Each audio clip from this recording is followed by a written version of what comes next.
ನಾನಿವತ್ತು ಬುದ್ಧಿವಂತಿಕೆಗೆ ಸಂಬಂಧಪಟ್ಟಿರೋ ನೀತಿ ಕಥೆನ ಹೇಳ್ತಾ ಇದ್ದೀನಿ. ಬೀರ್ಬಲ್ ಅವ್ರದ್ದು. ಒಂದು ಊರಲ್ಲಿ ಒಬ್ಬ ಜುಬ್ಬನ ಸೇಠಿ ಇದ್ದ. ಅವ್ರ ಮಗ ಒಂದು ತುಂಬಾ ತುಂಡ. ಅವನಿಗೆ ಪಾಠ ಹೇಳ್ಕೊಟ್ರೆ ಸರಿ ಹೋಗ್ತಾನೆ ಅಂತ ಗುರುಗಳನ್ನ ಹುಡ್ಕೋಕೆ ಬೀರ್ಬಲ್ ಬಳಿ ಬಂದ. ನೀವೇನು ಚಿಂತಿಸ್ಬೇಡಿ, ನನಗೆ ಗೊತ್ತಿರೋ ಒಬ್ರು ಒಳ್ಳೆ ಗುರುಗಳಿದ್ದಾರೆ, ವಿನಾಯಕ ಅಂತ. ಅವ್ರನ್ನ ನಾಳೆನೇ ಕಳಿಸ್ಕೊಡ್ತೀನಿ ಅಂತ ಬೀರ್ಬಲ್ ಅವ್ರು ಹೇಳಿದ್ರು.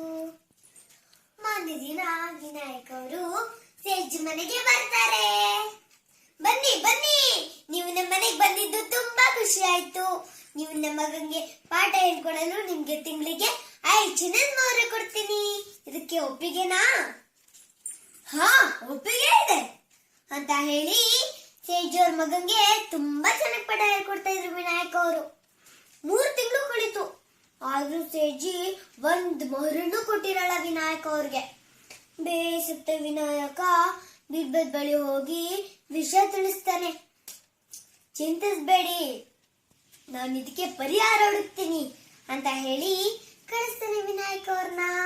ಮಾರನೇ ದಿನ ಬೀರ್ಬಲ್ ಅವರು ಸೇಠಿ ಮನೆಗೆ ಬರ್ತಾರೆ. ಮಗ ಚೆನ್ನಾಗಿ ಓದ್ತಾ ಇದ್ದಾನಾ? ಗುರುಗಳು ಚೆನ್ನಾಗಿ ಪಾಠ ಮಾಡ್ತಿದ್ರಾ? ಹಾ, ಗುರುಗಳಂತೂ ತುಂಬಾ ಚೆನ್ನಾಗಿ ಪಾಠ ಮಾಡ್ತಾ ಇದ್ದಾರೆ.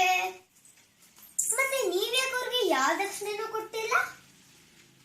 ಅಯ್ಯೋ, ಅವರಂತೂ ಹೊಟ್ಟೆ ಬಾಕ್ರು. ಅವ್ರು ತಿನ್ನೋದಕ್ಕೇನೆ 5 ಮೊಹರಿಗಿನ್ನ ಜಾಸ್ತಿ ಖರ್ಚಾಗ್ತಿದೆ. ಹೌದಾ? ಹಂಗಿದ್ರೆ ಆ ಗುರುಗಳನ್ನ ಕಳಿಸ್ಬಿಡಿ ನೀವು.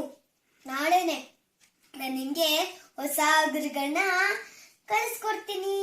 ಅವ್ರಿಗೆ ನೀವು ಊಟನೂ ಕೊಡೋದ್ ಬೇಡ, ದಕ್ಷಿಣೆನೂ ಕೊಡೋದ್ ಬೇಡ.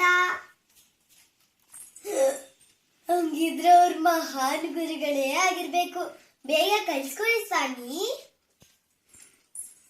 ಮಾರನೇ ದಿನ ಬೀರ್ಬಲ್ ಅವರು ಸೇಠಿ ಮನೆಗೆ ಬರ್ತಾರೆ.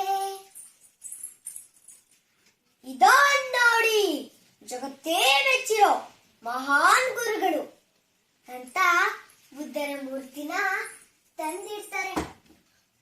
ಆಗ ಸೇಠಿಗೆ ತನ್ನ ತಪ್ಪಿನ ಅರಿವಾಗುತ್ತೆ. ಶ್ರಮಿಸ್ಬಿಡಿ, ನನ್ನ ಮಗನ ಒಳ್ಳೆ ದಾರಿಗೆ ತಂದ ಗುರುಗಳ ಬೆಲೆ ಏನು ಅಂತ ಈಗ ಗೊತ್ತಾಯ್ತು. ಅಂದಿನಿಂದ ಸೇಠಿ ದಕ್ಷಿಣೆನ ಕೊಟ್ಟು ಪಾಠನ ಮುಂದುವರಿಸಲು ಹೇಳ್ತಾರೆ. ಕಥೆಯ ನೀತಿ: ಕೊಟ್ಟ ಮಾತನ್ನು ತಪ್ಪಬಾರದು.